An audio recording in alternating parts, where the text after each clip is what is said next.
Today's new film will be called Holidays, which was released last week on VOD. It's an anthology film, so it's broken up into different segments and different movies that aren't really related, but share the same theme, holidays. So our first hitter, who's up at bat, is a segment called Valentine's Day, directed by Dennis Widmer and Kevin Kolch, who you may recognize from the film Starry Eyes. They also written and directed that film, which you can actually tell they use similar techniques in this segment. The setting for this film starts off in an elementary school or maybe a middle school, and they're in the pool area for gym related activities. So we follow this character called Maxine. She's essentially picked on numerous times, ruthlessly. I'm surprised she didn't break down at one point crying. The reason why she didn't is because her coach cheering her on, unlike her classmates. Her classmates were calling her Maxi Pad. There was a chant like Maxi Pad, Maxi Pad. And the coach was just giving them evil looks and was just cheering on to dive into the pool off the diving board. The chant doesn't just stop there. One of the classmates decides to climb up the ladder without the audience knowing, or I didn't know, and without Maxine's knowledge. And she just pushed her right off, like, whoosh, off. Naturally, the gym teacher dives into the pool to save her, where she has a huge smile. Now, it is Valentine's Day, and it's kind of cool how the director added the color red to the bathing suits, or maybe the school colors. So we go follow the gym teacher into his office, where he makes a phone call to his wife. His wife is trying to change the plans for Valentine's Day. She wants to push it till Friday, so the husband or the coach feels neglected from the wife because she's just pretty much yelling at him. So the coach and the student both feel neglected from society. The coach starts to feel bad for the student. He makes her Valentine's Day card and puts it into the locker. She gets picked on even more, and one of the classmates said something completely unnecessary related to her mother passing. The coach hears this, throws the card in the locker. Maxine sees this Valentine's Day card, and in her own head, she perceives it as Love Coach, where it only said sincerely Coach. And it just zoomed in on her face with a bunch of lightings, very, very similar to Starry Eyes. Even the music was cool. Now, Maxine was really ticked off after that comment, so after school, she decides to follow the student who made this comment about her mother passing, and she pretty much told her, get away, I don't want, like, why stop following me, you don't even live home this way. But she kept on walking like Michael Myers, just slowly trotting away, you know. So I got a jazz beat in my head right now, but he's just walking and walking. Yeah, let's do this. And then she smacks her over the head with a brick and just takes a X-Acto knife and carves out her heart. Later on in the evening, she ends up at the coach's house, knocks on the door, shows her this heart with this smile on, like they're gonna be together forever. Yeah. The next segment is the holiday St. Patrick's Day. St. Patrick's Day is directed by Gary Shore, who also directed Dracula Untold. In the beginning of this one, they do a brief history of why the Irish celebrate St. Patrick's Day, which the old saying, they just got rid of all the snakes from Ireland and they decided to have a beer afterwards, and one guy was like, let's make this a tradition. I'll drink to that regardless. But anyways, that's not actually what happened. What happened, they got rid of all the pagans from the area, and then they decided, let's have a drink and make this a tradition. Back into a school setting, middle school, I'm assuming, again, and we follow this teacher's life. During recess, one of the students notices her teacher really wants a baby. The teacher's just staring deer in headlights at this kid. This was at all. The student that notices her loathing for a baby decides to make a spiral hairpiece and leaves a little note saying, make a wish and it may come true. Well, she made her wish and then she decided to break it in half. And then she just ends up waking up in a car with a shred of snake skin next to her. And she's like, picked it up. Kind of looked like a used condom, but maybe that's what it was for. And the camera pans out. There was a bunch of cars or carts in a spiral around her car. As the movie progresses, she starts having signs of being pregnant. She is blissful, she is happy, fireworks are going off in her eyes. So she decides to get some tests done to double check her theory. And yeah, she's pregnant. But the teacher decides to make a Rosemary Babies reference and saying, look, you're not having a boy, you're not having a girl, you're having it. A reptile baby, essentially. So yeah, snake. That's where the snake skin came from. But she's in this deluded world or delusion. She doesn't really care. She cares that she's having a baby. A boy or a girl doesn't matter, and she's kind of ignoring about the reptile part. But she was pretty clear. She really emphasized on the word demon, creature, reptile. She starts to notice problems with herself, but she finally accepts that she's having a snake or a reptile for a baby. She gives a natural birth in a tub with a rat as a gift. So when she gives birth, it'll eat it. I don't know. And then these people just come out of nowhere in like these animal masks, like these witches and warlocks. I guess they're the pagans of the world that are still alive, including the student that gave her the hairpiece and was smiling the whole entire time at her. Student shows up in her bathroom door, takes her to this field where a bunch of pagans and witches were hanging out. She meets the dad of her baby, which has like this Elvis hair going on. I'm pretty sure he didn't have, I wish he had the blue suede shoes on. But she sees her baby out in the distance dancing with the pagans. And there's just a giant snake with that Elvis hair. And she was happy. She ran off, danced, and that was that one. Easter, the next segment. My favorite segment out of all of them. Not that it's my favorite holiday, but in this, my favorite holiday is naturally Halloween, but in this movie, it's going to be Easter. Easter, directed by Nicholas McCarthy, who also directed that little Netflix gem called The Pact, which was also a sequel, but I don't think he directed the second one. So we follow another middle school girl.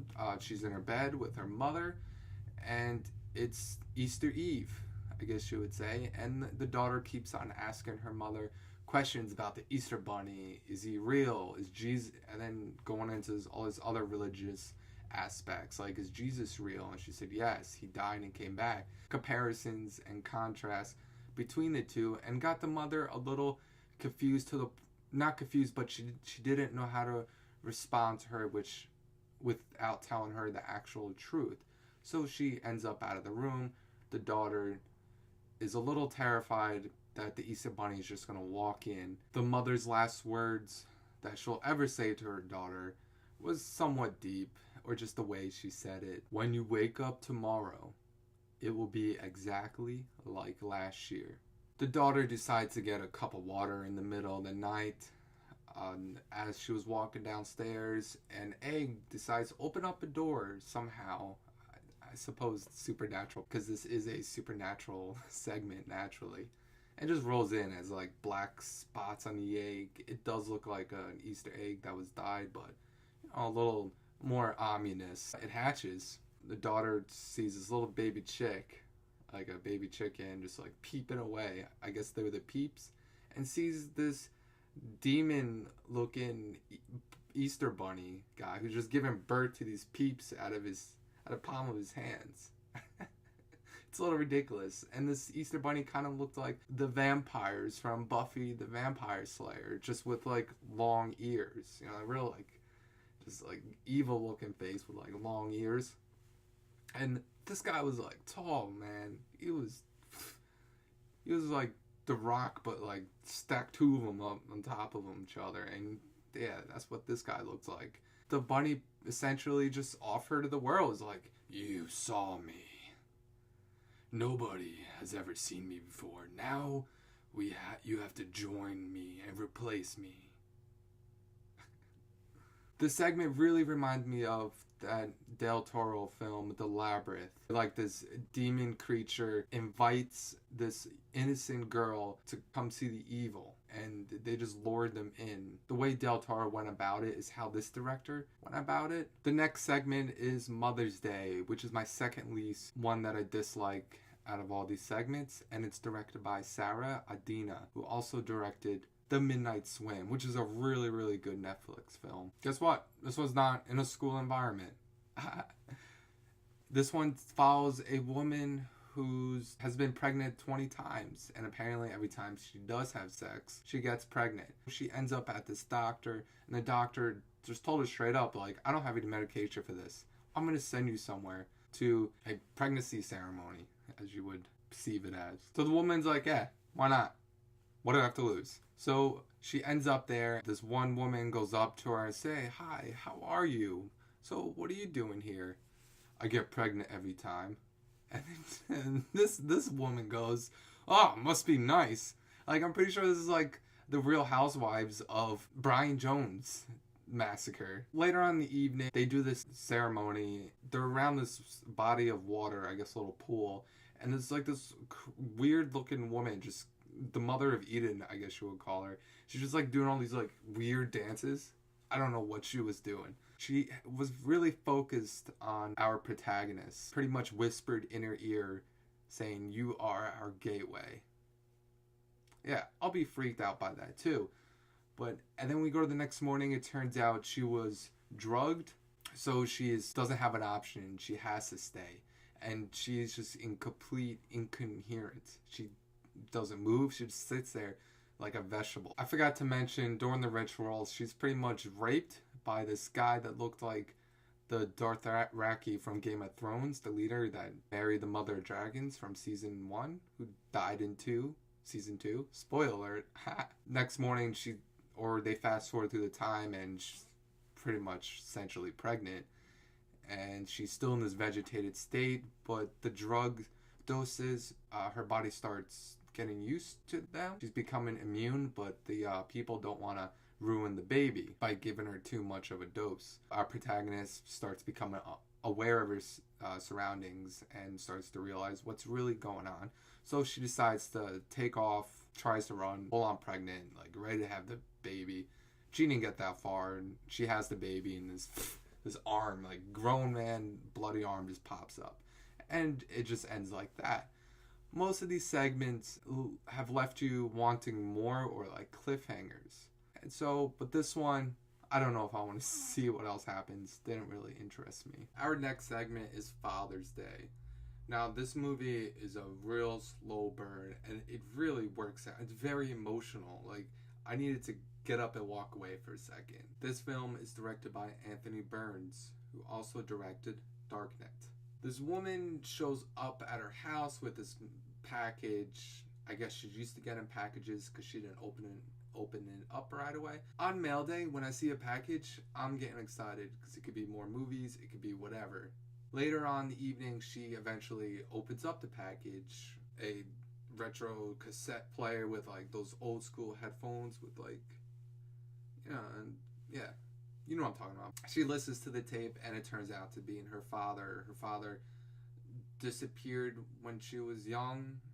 She thought he passed away, but this is her father's voice explaining to her, I'm sorry. He was really, really apologetic. This tape pretty much tells her where he is. This tape gives her directions and just continue being apologetic about leaving. She eventually... So this whole entire film is her following those directions, and the way you listen to the father's voice and see that this actress's, how she responds to it is really touching. And she ends up where her father is. Kind of been spoiling all these segments, so I might as well just spoil what really happens. It just ends up in this broken down area, and it kind of, on the inside it's like all concrete, and she ends up outside. It's kind of like an alleyway, And you just see her with this biggest smile yelling, "Daddy, Daddy, is that you?" So she goes up, and this demon figure just like turns around and just open his mouth, like those wide common mouths that you see in demons from like mid 2000s. And that's that one. And now Halloween segment directed by Kevin Smith. This is my least, the worst. I will never watch this one. But let me go into the review.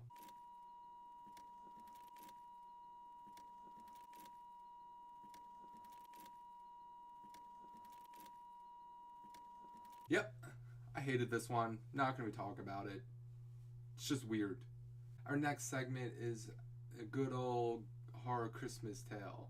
This one's directed by Scott Stewart, who also directed Dark Skies and a bunch of other big budget Hollywood films. So naturally, this one's going to be a big production. They were able to afford the actor Seth Green. Like most Christmas movies, this one's very commercialized and shows how the retail industry has corrupted the good old Christmas traditions. The film focuses on this newly product called UV, which is pretty much these goggle glasses that does like a virtual reality that synchronizes to what your brain is thinking. So we have Seth Green, who ends up at this old retailer store that's not this big corporate one. It's just a hole in the wall.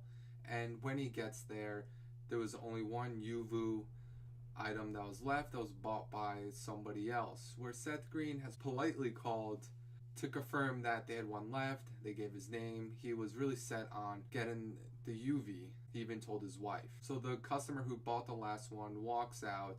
The retailer is like, "Oh, first one come serve." And then he starts to offer that customer money for the UV. The customer denies it, pretty much just like brushing him off like, "Oh, if you really wanted it that bad, you should have came here sooner." He ends up having a heart attack, and these bottle of pills laid on the side. Seth Green could easily just hand him the pills where the customer will be alright. He doesn't. He just leaves in there to die and grabs the item and just walks home.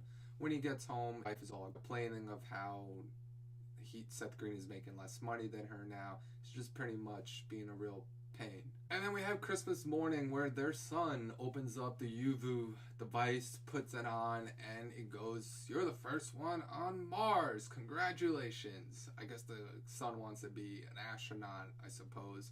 That's still pretty cool. And I really want to get those virtuality glasses today that we somewhat have, because I wouldn't mind walking on Mars and looking around wherever I want. There's a little red planet right here. It's just a dust going by.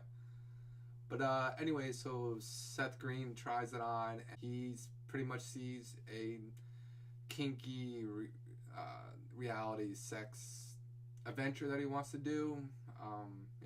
The whole whip and leather everywhere. I don't know. Evening goes on, and they're falling asleep. Seth Green decides to sneak into his son's room, puts it on the device, because naturally he wants to see more. He's probably trying to, take one off. So he puts them on, and then it switches to through the eyes of the victim that he left dying. So he sees himself. Must be some sort of trip that he's having. He takes off the glasses, puts them down. Wife eventually sees what he saw. Turns out that she was attractive to him, that he left him to die. She found that really hot. They had sex. The next day comes, he puts on the goggles and sees that his wife has committed a murder. That was the end of that Christmas segment. Now the last one, and probably my second favorite one, is New Year's Eve. This one is directed by Adam Mortner, who also directed that film, Some Kind of Hate, which is also on Netflix, and that one's a revenge film. And this one kind of maybe plays off like a revenge, somewhat. Depends how you look at it, per se. This movie opens up as literally a book is opened, and it shows a bunch of victims tied up, being tortured, and it shows like this one guy who has this other woman tied up. He just shoots her right away, doesn't waste any time. And then we go to the next scene where he's on a date with the girl who is gorgeous and is also the wife of Eli Roth, which I thought was kind of cool. So they're on a first date. They met online. This guy's teeth is like disgusting. Like I don't know what he does. I guess his parents didn't teach him any values. So he's making the date really awkward, and she's just sitting there like twirling her hair, eating cereal. She really likes cereal. She eventually invites him back to his home. So by her inviting this guy back home, it's either she's really desperate or something's up. He asks to use the bathroom. She said, sure, why not? He goes to the bathroom and ends up finding body parts in the bathtub, just numerous of body parts. Like, this wasn't her first time. It's kind of funny how karma works. Like, he was going to kill her, and now she's a killer.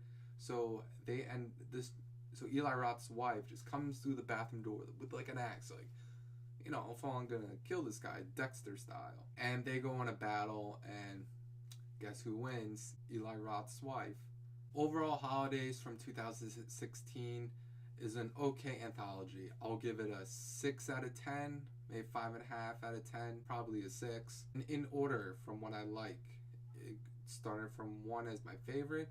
We have New Year's Eve, Valentine's Day, Father's Day, Christmas, St. Patrick's Day, Mother's Day, and then we have my least favorite, Halloween. Weird, right? I'll do recommend this film, and I'm going to try to do more of these new VOD releases, because I am a little bit behind. I am trying to get a podcast started. If you didn't check them out already, we have 2 episodes up, the Garden of Horror podcast. First one is our top 3 Netflix films from the month of February, I believe. The one after that is that newly released film, Curve, that was on Netflix from 2016.